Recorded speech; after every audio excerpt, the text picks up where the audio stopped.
Est-ce que vous avez parfois l'impression que votre journée vous échappe, que vous êtes tout le temps en train de courir et que le soir, vous avez même du mal à faire le point sur tout ce que vous avez réellement accompli? Et donc, si c'est le cas, cette vidéo est faite pour vous. Gérer son temps, ça ne s'improvise pas.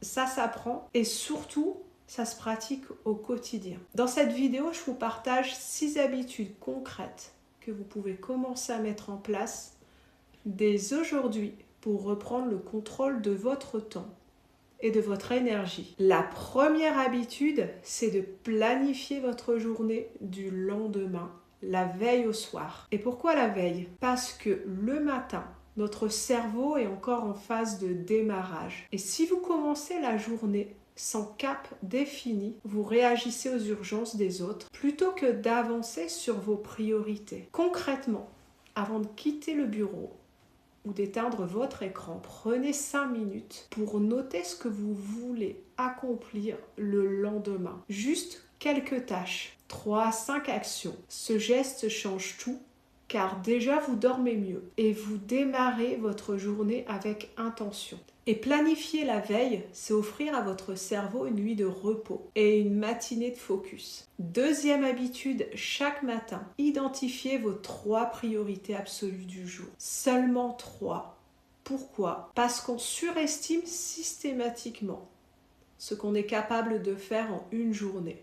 Et cette surestimation génère du stress, de la culpabilité et de la fatigue. Et ces 3 priorités, ce sont des tâches qui, si elles sont accomplies, font que votre journée est une réussite, quoi qu'il arrive. Vous pouvez utiliser la méthode MIPT, Most Important Task.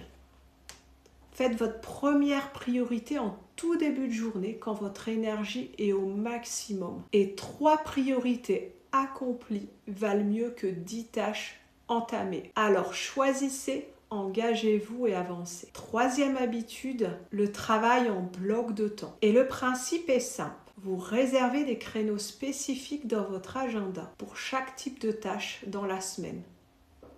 Par exemple, de 8 à 10, je traite uniquement mon travail de fond. De 10 à 11, je réponds à mes mails. L'après-midi, je réserve des créneaux pour les réunions. Et en faisant cela, vous protégez votre temps et vous évitez d'aller zapper d'une tâche à une autre. Et le fait de zapper est un des plus grands voleurs de productivité.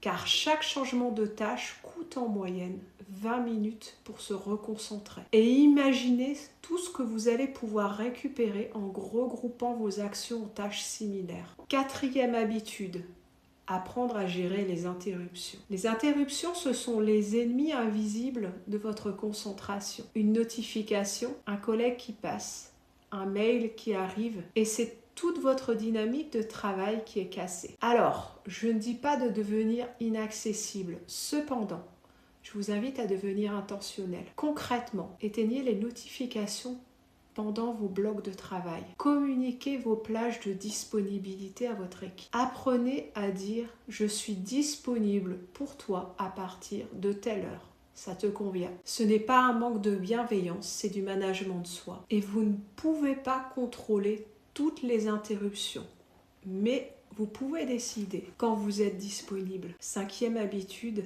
faire des pauses, des vraies et de façon régulière.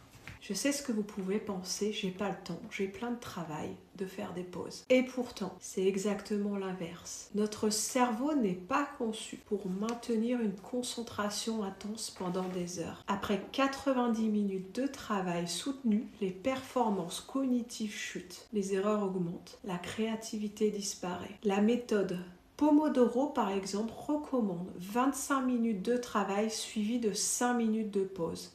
D'autres préfèrent 50 minutes de travail et 10 minutes de pause. Trouvez le rythme qui vous convient et intégrez ces pauses comme des éléments non négociables. Vous pouvez vous lever, respirer, vous hydrater et vous revenez plus efficace. Une pause n'est pas du temps perdu, c'est un investissement dans la qualité de ce qui vient après. Sixième et dernière habitude, le bilan de fin de journée. Avant de fermer vos écrans, prenez 5 à 10 minutes pour vous. Posez-vous ces 3 questions simples. Qu'est-ce que j'ai accompli aujourd'hui? Qu'est-ce qui n'a pas avancé? et pourquoi. Qu'est-ce que je veux prioriser demain? Et ce rituel a deux effets puissants. D'abord, il vous permet de voir vos progrès. D'autant plus que le cerveau a tendance à minimiser les progrès au profit des tâches non faites. Ensuite, ce rituel prépare la planification du lendemain, qui vous rappelle directement la première habitude, et c'est un cercle vertueux. Il commence par ce simple geste chaque soir, c'est-à-dire clôturer sa journée consciemment et préparer sa journée le lendemain.